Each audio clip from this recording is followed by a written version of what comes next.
So I was invited to give the independent commentary for the Verify study, and the Verify study was an interesting trial of comparing early combination of metformin plus vildagliptin, which is a DPP-4 inhibitor, with the sequential metformin first, and then when glycemic control got out of hand, adding in the vildagliptin. So what we see here is basically a comparison of early combination against the standard sequential.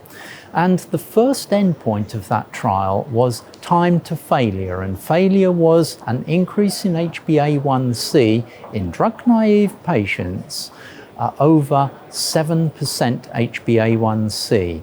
And that time to failure was much faster in individuals who received just metformin to start, or if you prefer to look at it the other way around, it was much longer in individuals who were in combination therapy. In fact, those on combination therapy, just more than half of them went the whole 5 years of this study without failing, in other words, without going to an HbA1c above 7%. So the first key message out of Verify is that early combination therapy does indeed extend both the initial time to failure and the later time to failure.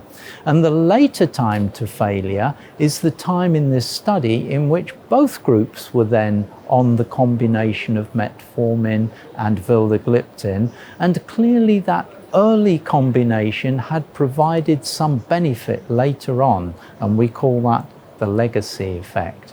Now, there was a third interesting feature that came out of Verify, which was that there was an exploratory endpoint of cardiovascular outcomes, and this was adjudicated, and it was essentially MACE, which is cardiovascular death, SEMI, and stroke, fatal and non-fatal, plus hospitalization for heart failure.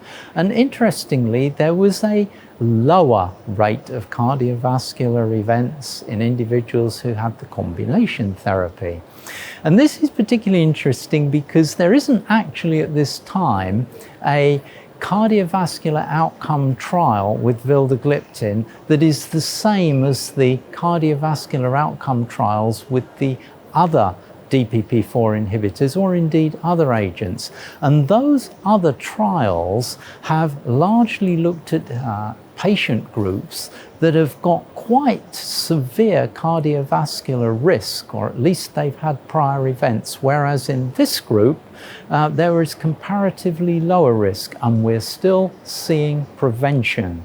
So very interesting 3 outcomes from the Verify trial.